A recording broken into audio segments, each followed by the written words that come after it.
LivingEmunah, book by Rabbi David Asher, part 5.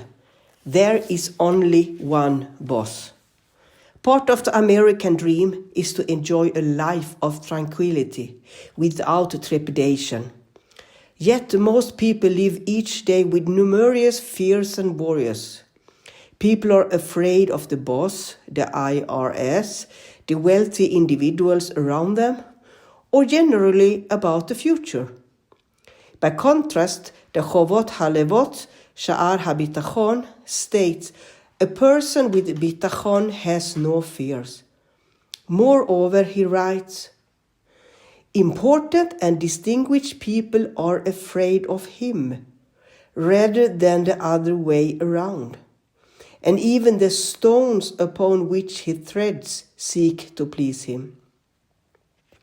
People often harbor negative feelings and resentment towards those who they feel have caused them harm or wronged them in some way. These feelings reflect a deficiency in one's emunah.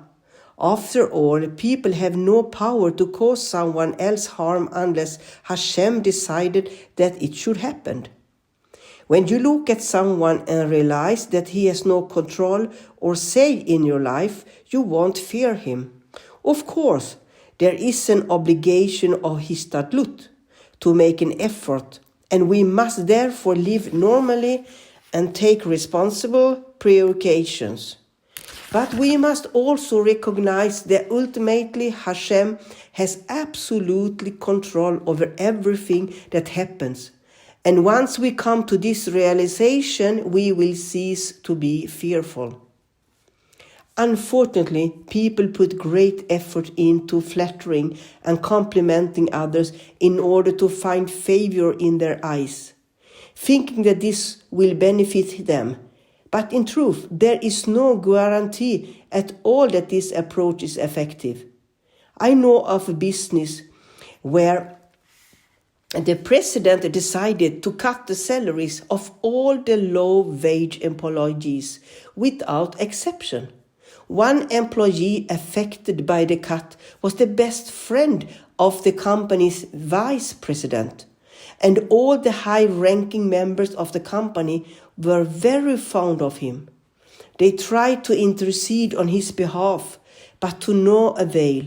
He had tried so hard over the years to build close relationships with the influential people in the company, but in the end, Hashem decided that his income should be reduced, and this is what happened.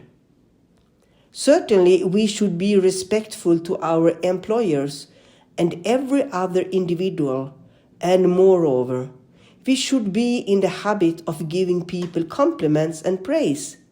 In fact, one of the questions we will be asked when we leave this world is, did you make your fellow a king?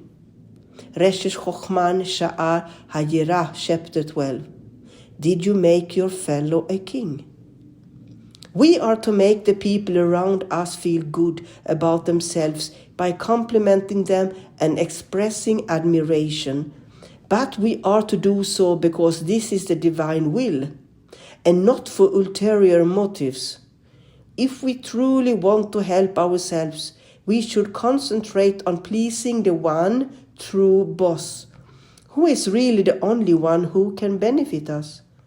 One of the advantages of emunah, then, is that it makes us more genuine people who do not need to give insincere praise and compliments, and who instead focus on doing the truly right thing.